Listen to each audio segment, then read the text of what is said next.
vraag kan antwoord, dan moet julle hom ook vir my antwoord. Wat is die beeld wat by jou opkom as jy aan Kersfees dink? Ja, ek sal hom maar liewer nie vra nie, maar wat kom by jou op? Dink 'n bietjie vir 'n oomblik daaroor. Nou Paulus het ook so gedink, teruggesit en gedink en langsom het heel moontlik ook Dr. Lukas gesit. Het jy al van Dr. Lukas gehoor? Dr. Lukas het baie boeke in die Bybel geskryf. Hy het Paulus se boeke gewoonlik vir hom uitgeskryf. Hy was die een wat die skryfwerk gedoen het. So, Paulus het teruggesit en gedink en langsom het heel moontlik was Lukas ook gewees en hy het saam gedink. Want Lukas het al die inligting bymekaar gemaak na die tyd om vir ons 'n evangelie saam te stel. 'n Verhaal van Jesus se lewe. Ruben, kan jy gou daar oopmaak? 'n Verhaal van Jesus se lewe. Nou moet ons maar eers wag tot almal klaar geblaf het. en hy het ook geskryf. Ons het dit vanaand gelees hoe hy oor Jesus geskryf het. Oor hoe die Heilige Gees Maria hierdie kind laat kry het. En ons het oor die engele gelees. En dis alles Lukas wat dit geskryf het. Wel, miskien het hulle nog nie Kersfees gevier daai tyd nie.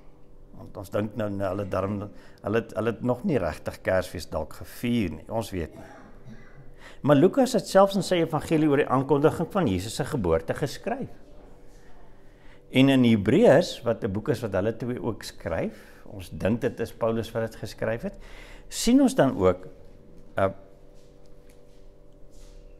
ons lees daar oor Jesus se koms as 'n mens, en sy spesiale verhouding met God die Vader, juis as gevolg van daai koms, wat hy as 'n mens gedoen het.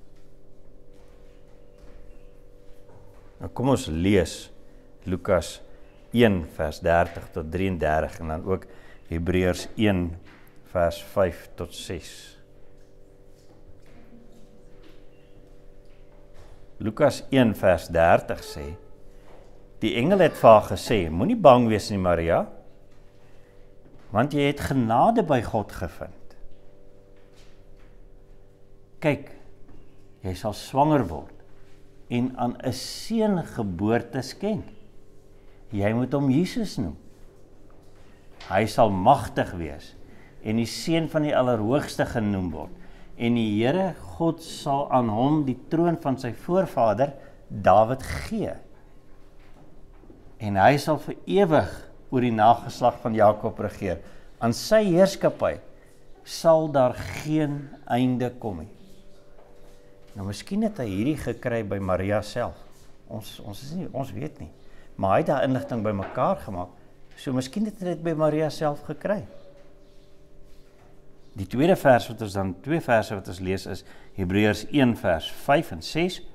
Hebreërs 1 vers 5 sê, want aan wie van die engele het hy ooit gesê, jy sal my seun, jy is my seun, vandag het ek jou verwek, en ook ek sal vir hom 'n vader wees, en hy sal vir my 'n seun wees. Maar wanneer hy die eerstgeborene weer in die wêreld inlei, sê hy, en laat al die engele van God hom aanbid.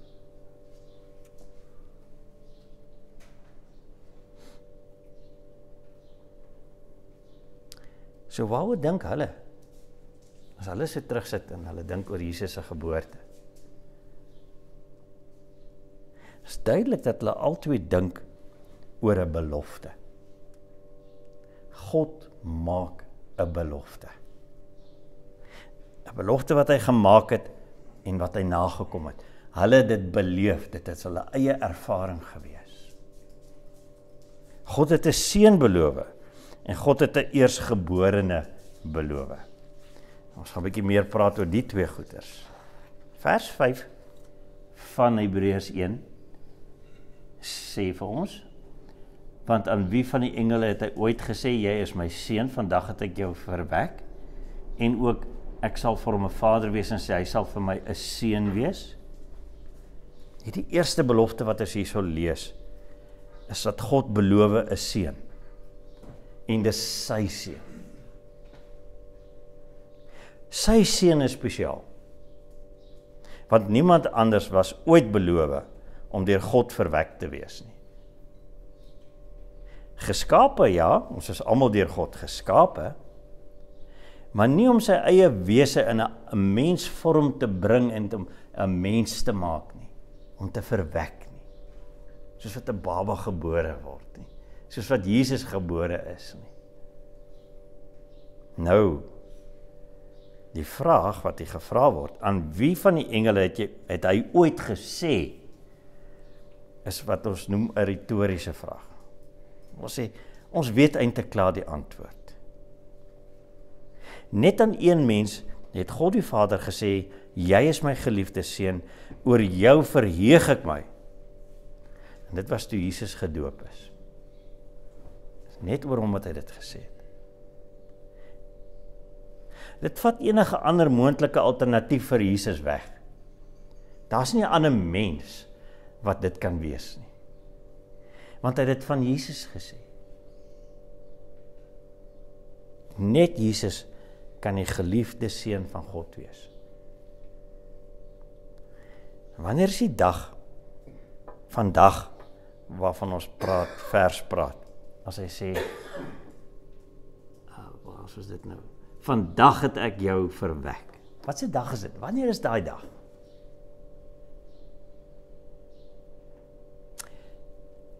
Is eintlik nie 'n spesifieke tyd wat die vers na wys nie. Want dit was 'n gesegde gewees wat hulle gebruik het. En hierdie gesegde was God se vaste voorneme. Dis soos wanneer ons sê, vandag sal ek dit doen. Dis 'n vaste voorneme wat God neem om dit so te maak. En dit het tel in Psalm 2 beloof. Vandag sal ek dit doen, sê God die Vader. En dit beteken ook dat Jesus van sy geboorte af tot sy opstanding, wanneer hy gekruisig is en hy opstaan, nog steeds God se geliefde seun was, ook in sy mensvorm. God is lief vir hom as mens. En dit is presies wat die tweede deel van vers 5 dan vir ons sê. God het beloof om Jesus se Vader te wees en hom as sy seun te aanvaar en te ondersteun terwyl hy 'n mens is.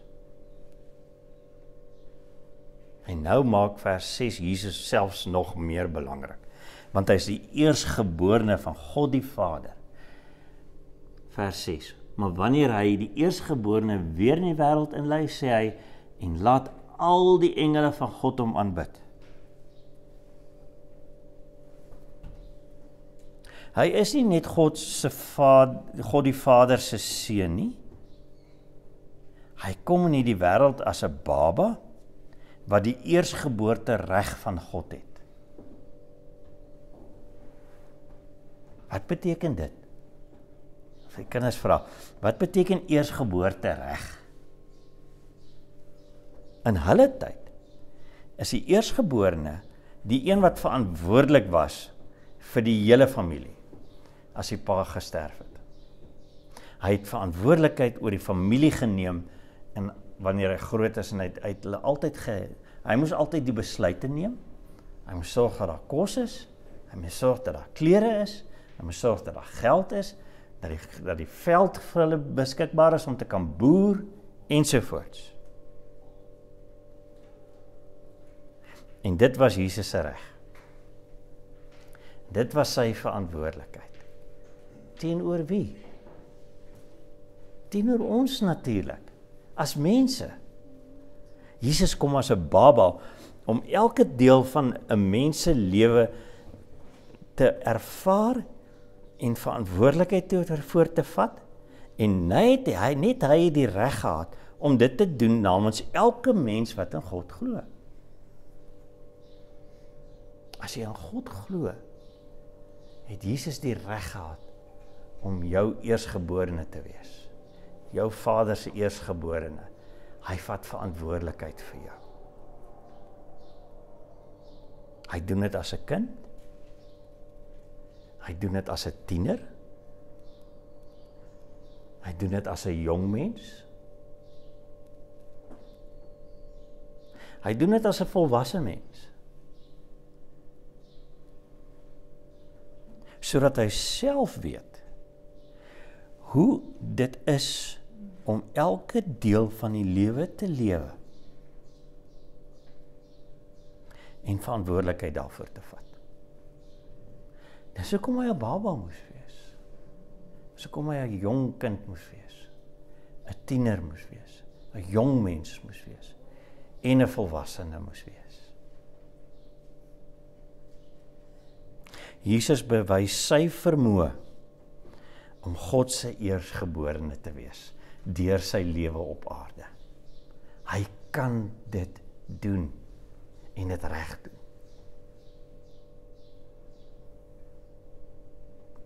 Die ander familie, die mense, of selfs die slawe, en dis die engele, moet daarom Jesus in God se huishouding aanbid, soos wat ons die laaste deel van vers 6 lees. En laat die engele van God hom aanbid. Nou net die volgende vers, dan sê hy, want die engele was net dienaars van God gewees, hulle was net slawe van God. Hulle moet hom respekteer en na hom luister. Dis wat aanbid beteken. Dis nie om iets te sing nie. Ja, ook dit. Maar dis om te respekteer en te gehoorsaam.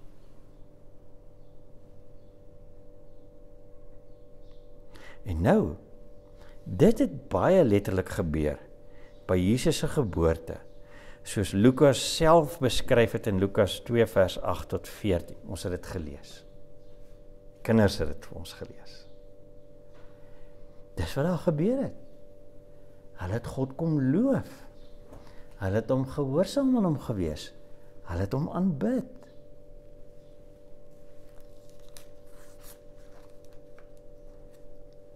Wat leer ons hier uit? Kom ons dink eers aan die belofte. Kom ons dink eers 'n bietjie oor die belofte. Die eerste punt wat ons leer, is Lukas is oortuig dat die getuienis wat hy oor Jesus by sy geboorte gehoor het, dalk selfs by Maria sy ma. Hy is oortuig daarvan. Lukas 1 vers 31 tot 33. Jesus is die seun van God, die Allerhoogste. En hy sal dit vir altyd wees, en hy sal vir altyd regeer. En selfs Paulus se woorde daaroor in Hebreërs 5 vers 1 vers 5 en vers 6, kom uit 'n Ou Testament belofte, wat ons ook gelees het. Ons het gelees Psalm 2 vers 7 en 8. En ons het gelees 2 Samuel 7 vers 14. God die Vader kom 'n baie ou belofte na as Jesus gebore word. En daai belofte staan vandag nog. God kom sy beloftes na. Dis die eerste ding wat ons leer.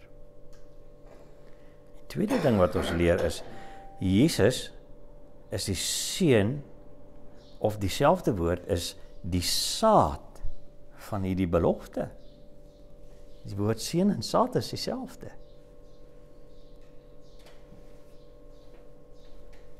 Wat doen dit, Vincent, as jy 'n saadjie plant en jy gee hom water? Hy groei, ja. En dan dra dit weer dieselfde tipe saad, nee, ja. 'n sonneblom gaan nie 'n vetplant word nie. En koring dra nie. Dis 'n sonneblom. Daai saadjie gaan 'n sonneblom groei, in 'n sonneblom ingroei, en dan gaan hy sonneblomsaad gee. God se belofte om ons te red en ons los te maak van sonde, groei in Jesus op van sy geboorte af, deur sy kinderjare, deur sy tienerjare, deur sy jongmens wees, deur volwasse wees. En Jesus word op hierdie manier, hy word die manier waarop ons gered en losgemaak word van sonde.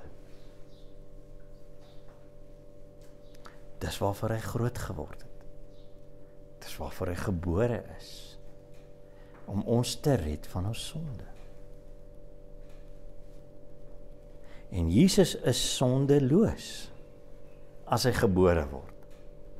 En daarom kan hy ons sondeloos maak, deurdat hy ons vergewe, deurdat hy in die kruis sterf vir ons sonde. Dit het begin by sy geboorte. Dis die tweede ding wat ons leer is, Jesus is sondeloos en kan ons sondeloos maak.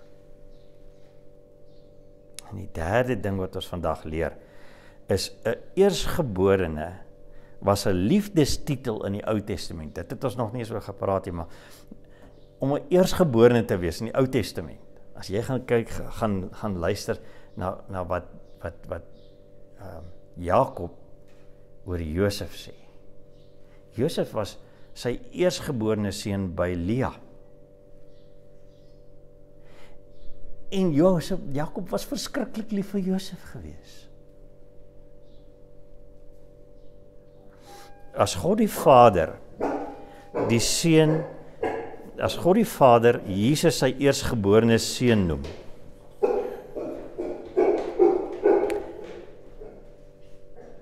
dan het hy Jesus verskriklik lief. Maar hy offer hierdie liefde heeltemal op, deur Jesus 'n mens te laat word. Dis God die Vader se opoffering.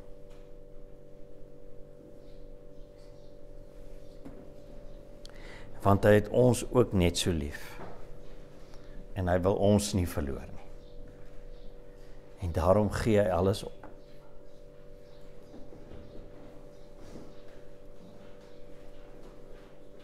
Ons hoop is in Jesus wat God se liefde vir ons kom wys het. Deur 'n mens te word en onder ons te lewe en vir ons te sterwe. Dis waaroor Kersfees gaan. Kom ons bid saam. Dankie Here dat U woord vir ons dit so duidelik maak. Dat Jesus het aarde toe gekom. En hy het die lewe gelewe. En daardeur kon hy vir ons sterwe. En ons is vry in hom. U het ons vrygemaak in Christus. En ons bid Here, sal U dit vir ons in ons harte vestig. Sal U in hierdie tyd vir ons, wanneer ons die geboorte van Christus herdenk, ons daarin herinner, dat dit veroorsaak het, dat ons vry in Christus is, waarlik vry is. Amen.